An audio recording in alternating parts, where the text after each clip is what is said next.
The events in this video are fictional as the characters portrayed within. Any similarities to anyone living or dead are merely coincidental and have been created at random by XCOM's name generator. Seriously.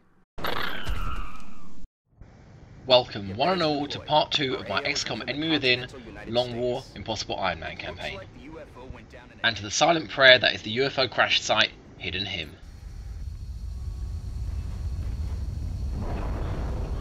This is Big Sky. We're just north of the crash site. So here we are in stark contrast to our last mission, with barely any full cover and no concealment. But thankfully, like all UFO Crash missions, we can expect to find 1/3 less aliens than usual. And seeing as the first Crash mission in vanilla XCOM Impossible always had 2 packs of 2 as well as a pilot, I'm going to err on the side of caution and expect to find 2 packs of 3 as well as the pilot. And if I've learned anything from Long War's unpredictability, is to always expect the worst. So let's begin with a quick scan of the battlefield and have a look for some meld. And speaking of which, it didn't occur to me until the end of the last mission that at no point did I hear meld canister pop, which leads me to believe that there was no meld, unlike all the vanilla abduction and UFO missions, which always have 2. Long War mixes things up not just by hiding the meld timers from you, but by also changing the amount that you can find, which can be up to 4 in some cases that I've seen, or like our last mission, 0. But unfortunately I can't see any meld on the horizon. So for now, we'll just keep our eyes open. Before we press on, a quick recap of our troops and their inventory. We've got Lady Ronald Reagan with below average aim, an AP and a flashbang. Al Pacino with average aim, a smoke and a HE. Keith Richards with abysmal aim, an AP and a HE. Julia Roberts with above average aim, an AP and a medkit. Owen Wilson with outstanding aim, battle scanner and ceramic plating to make up for his reduced health. And finally Paul Newman with rubbish aim like Richards, an AP and a flashbang. So I know the crash site's to our north, so let's take a steady pace and uh-oh. My team would love to get their hands on that thing. And that's right, we found ourselves some drones. Something that you wouldn't find in the early vanilla game of XCOM. These little guys make appearances from the get-go in Long War. But I suppose we should at least be grateful there wasn't a leader in there. Now at first glance these 2 little guys don't look like much of a threat. But appearances as always can be deceptive, and Long War's really mixed things up. Like all robotic units in Long War, they've been given some pretty hefty damage resistance, on top of their already existing critical hit resistance. That means rookies with rifles don't often fare well. And seeing as there was a lot to go through in the last mission, now seems as good a time as any to introduce damage resistance. Why is it so important, you might ask? Because low cover and high cover both carry damage resistance with it. Low cover negates 2/3 of 1 hit point of damage, and being behind full cover negates an entire hit point of damage. So looking back at Inglesias in this situation here, without the damage reduction from his full cover, that shot would have killed him. Instead, like all good rookies, he lives to panic in another mission. Before you think this damage reduction behind cover is overpowered, it applies to everyone, human and alien. But enough of the lessons of Long War's new mechanics with cover. We've got a drone problem to resolve. I assess the situation and decide to bring as many of my grenadiers forward into furthest cover in range of their targets. Unfortunately, Newman's AP grenade is 1 tile too short. And as Julia Roberts is the only one with a grenade that can reach the cover closest to Ronald Reagan, she's up next. Next up to the furthest cover is Keith Richards with his grenades. And I have Pacino and Wilson follow him to take up the last cover positions. So now with everyone in place, I check my grenade throws. Richards' AP is in range, but Pacino's HE is a couple of tiles short. Thankfully though, Julia Roberts' AP makes up for it. So now we have 3 grenades trained on the close drone, it's time to see what kind of damage we can deal. Richards up first, as he's one of the grenadiers furthest back. And even with the drone's damage resistance, he still causes a 3-point hit. And on 1 HP and 2 more grenades gunning for him, it's time to turn our attention to the furthest drone. Newman, Wilson and Pacino may not be in range of a grenade, but they can still take their shots. And taking the lead is Wilson, with a 74% chance to hit. And then only dealing a measly 1 damage. Next up is Pacino, with a 64% chance to hit. And incredibly dealing 3 points of damage, which I believe is the maximum that an assault rifle can do against a drone. And so finally, for the first time this campaign, we have control over a combat situation. And with 2 free soldiers, not including Reagan's AP grenade, that means we can start firing wildly. And speaking of which, Newman chokes on his 58% chance to hit. But with 68% chance to hit, the manly Julia Roberts shows us how it's done. Now there was a small chance with that drone's damage resistance that Reagan's AP grenade could have done 0 damage. But that's the risk my soldiers are willing to take. And so ends our second turn. Ready to engage. I've got my eyes on it. Just in time to hear our next contacts. Sectoids. What the hell was that? Sectoids, I just told you. But at least there's a bright side. Another first in this campaign, we finally get a whiff of some meld. And there it is, all the way to the far right of the UFO. So that's where we're heading next.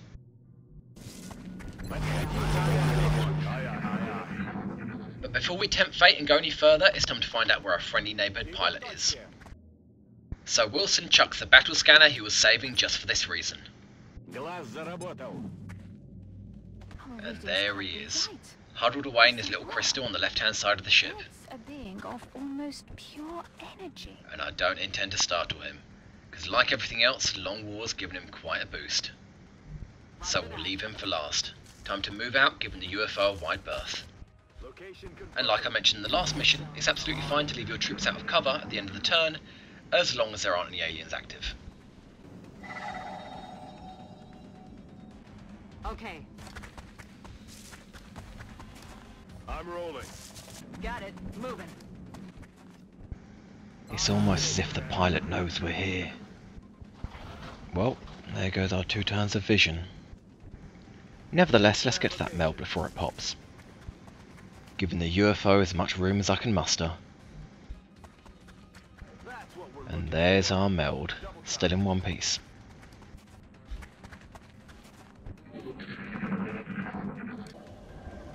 And now, ladies and gentlemen, boys and girls, listen to the dulcet beats of that meld canister. The beat that meld canister's humming to means that in exactly 1 turn, it's going to pop.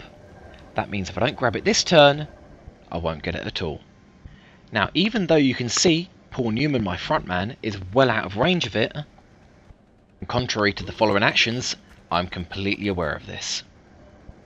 But sometimes, greed and hope get the better of me. And an XCOM impossible, that's never a good combination. And to top it all off, I want Paul Newman to dash to it to the next turn. And I know this is a horrible idea. But nonetheless, I consider the distance and I realise he can't make it in a single turn. So I move him up. That's right, I do the one thing I know I'm not supposed to do, dash your lead guy forwards. Looky what we got here. You're mine now, boy. Goddamn hillbilly sectoids priming the trap perfectly. And like a fucking moron, all I thought was, ooh, shiny meld. So here we find ourselves. Paul Newman's used all his turns to dash to half cover, and the rest of the squad standing like idiots in the open, barely in range of the little half cover that remains. So yet again, it's time for damage control. That's what happens when I know the rules and I ignore them, because saying and doing are 2 very different things. There's only room for 2 squad mates to pull back into full cover, out of range of the ensuing firefight. So I have Wilson and Roberts fall back as my flanking team, as they have the best accuracy. While Reagan's Richard and Pacino form up on Newman, to offer him support next turn. Reagan moves up first, the nearest cover. Richards then runs to the furthest cover he can get to without ending his turn. But with a change of heart I dash Richards further in, as I want his grenade to be a little bit more accessible next turn. And lastly, Pacino takes his spot. Now you might be wondering why I dashed Richards.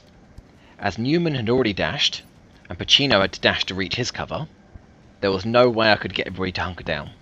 And if one person doesn't hunker down, there's no point in anybody else hunkering down. And either way, nobody's in range of a grenade throw this turn. As for Reagan, I consider his options. As I said, there's no point in him hunkering down unless everybody else is. I don't want him to overwatch, as the sectoids can't flank me this turn. And not to mention, I actually want them to advance on me, as I can't advance on them without triggering the pilot. And so I have him steady his weapon, a new ability to all soldiers in Long War. This ends the soldier's turn, but grants +20 aim as long as the first action he does next turn is fire his weapon. And so there's nothing left but brace myself for what's to come.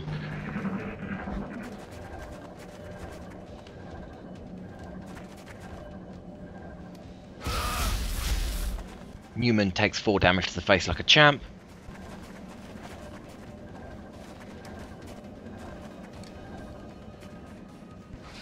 As does Reagan, although less like a champ and more like a sissy girl, panicking half the squad with him. Yeah, that's alright guys, you're perfectly safe back there, but you just feel free to freak the f*** out.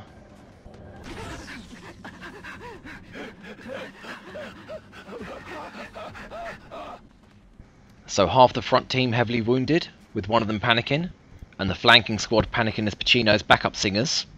Time to see if we can take control of this situation with 3 soldiers. We have 2 HEs, a smoke, an AP and a flashbang. We also have 2 of our squad mates in range to flank the advancing sectoid.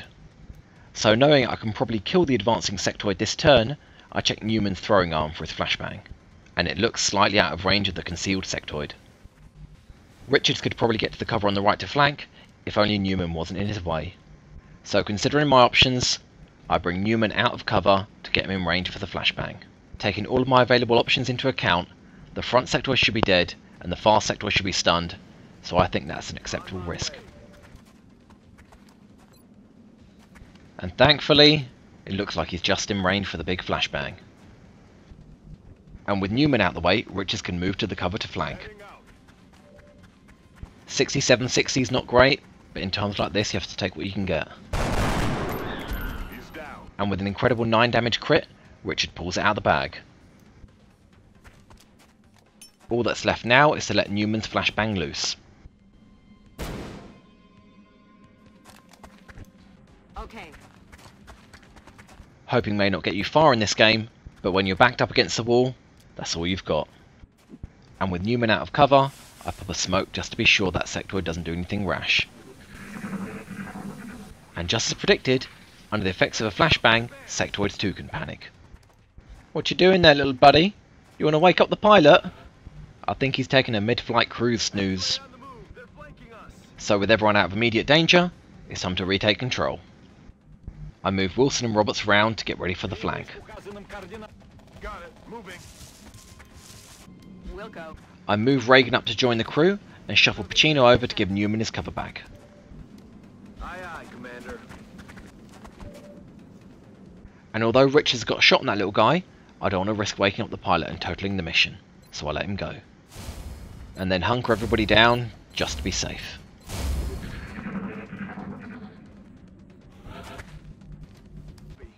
Again I move my flanking squad round. And hunker everybody down to avoid any surprises.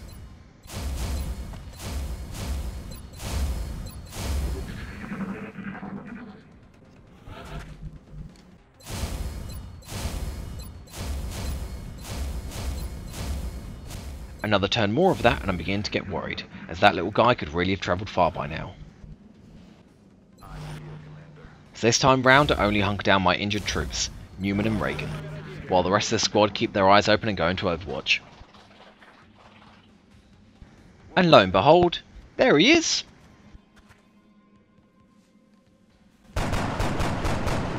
Wilson shoots to kill. Now, with that palaver over with, it's time to confront the pilot. But there is no way in hell I'm just charging into that ship, because when I trigger the pilot he could just run out the far door. And with a bunch of rookies in a cover-to-cover firefight like that, against an opponent who's been so heavily buffed by Long War, I'd be very surprised if any of my guys survived. And so I begin my arduous journey looping around the ship. So while my troops are enjoying the scenery, I thought I'd take a second to make a couple of points about the last video. In case a few of you were wondering, yes, I was actually sick. Blah. But I'm better now. Yay! Kind of.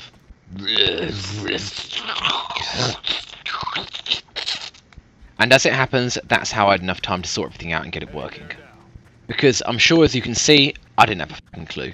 No doubt the quality of the video gives it away. Next point is how fucking shit my microphone is. Yes, it sucks. So bad. It snaps, crackles, and pops all the fucking time.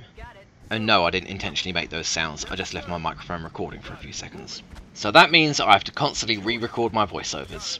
And whenever I do that, because the microphone's unreliable support, whenever I re-record, the pitch of my voice always sounds a little off. And I hear you cry, "So why don't you buy a new one, Mickey, you fucking cheapskate?" My microphone's part of my headset, and although I want to buy a new headset, it might be a little time, because those things are pretty pricey.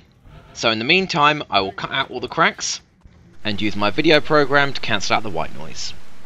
Solutions. Position confirmed. I'm on it, Commander. Not that it'll make much difference in the next fight, but I have Julia Roberts heal up Ronald Reagan. Quiet, you big baby. You're fine. Headed there now. But enough of that, because at long last we finally arrived at the only functional door on the alien ship. And nestled within is the owner of 10 health points. And like all the other aliens, Long War's given him some pretty significant buffs, starting with doubling his health, whilst also maintaining his increased accuracy. So I do not want to take any more chances. And lucky for me, he moves forward a couple of tiles instead of running back, which gives me the opportunity to surround him. And against outsiders, that's exactly what you want. So with Reagan the only one that can get a proper flank, he's up first, while everyone else has to make do with shooting over low cover. So the rest of the team form up to see what shots they can take. Heading to that location. Now we may have control of the situation, but still I'd rather use bullets over grenades. So it all relies on Ronald Reagan, the only one with a flank. And the only one that has a modest chance to score a critical hit and heavy damage. So with 94 accuracy and 60% chance for critical hit, it all hinges on him. And he scores a heavy 8 damage hit. And now we have complete control of the situation, as we can finish him off with grenades. But there's no reason not to fire wildly and waste some ammo first. And lucky we've got a lot of shots in reserve because Wilson just muffed a 71% shot.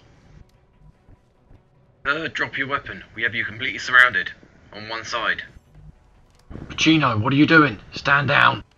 But with 63%, Pacino shows us he doesn't need accuracy. Mission accomplished. And so, after a stupid fuck up... Headed there now. Look sharp. Ah! Beep.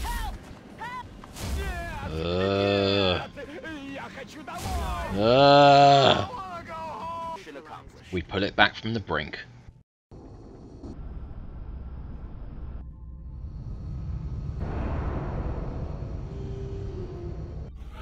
And besides the 2 pointless injuries, that's the kind of summary screen I want to see.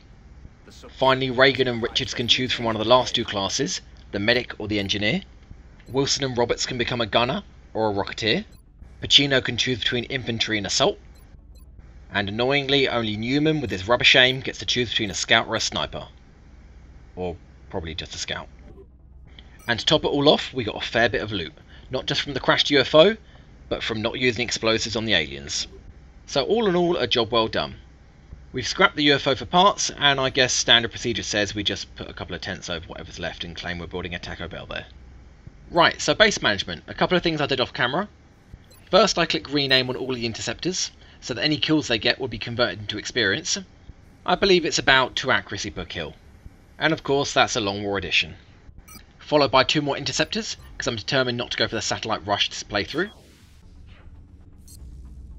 And the other change I made offline was to make all the soldiers look like their namesake counterparts, such as the lovely Lady Einstein here.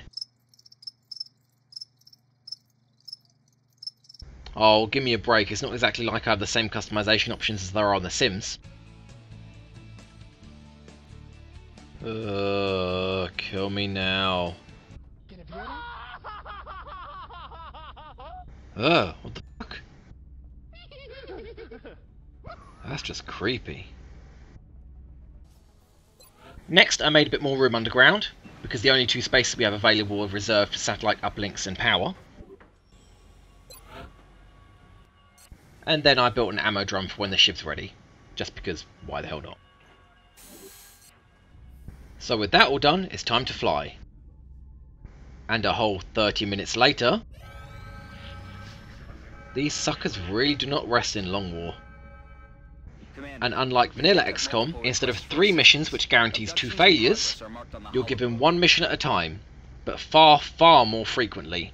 Which means sooner or later, if you haven't been on top of your troop numbers, you're going to have to decline a mission. But anyway, let's see who we've got. So you know the drill. Johnny Cash gets an AP and a HE for his bad aim. Oliver Reed gets the same for even worse aim. Bruce Lee gets an AP for mediocre aim and ceramic plating for his low health. Denzel Washington's got great aim, so he gets the utility items, the scanner and the medkit. Tom Cruise got average aim, so an AP and a flash. And Jennifer Aniston with below average aim gets a flash and a smoke.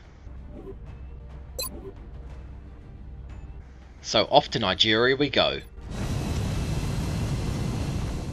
For XCOM to enforce some Team America justice on some alien scum. For Operation Blinding Skull. Lucky we brought those flashbangs. But I think the grenade's going to have to wait till next time.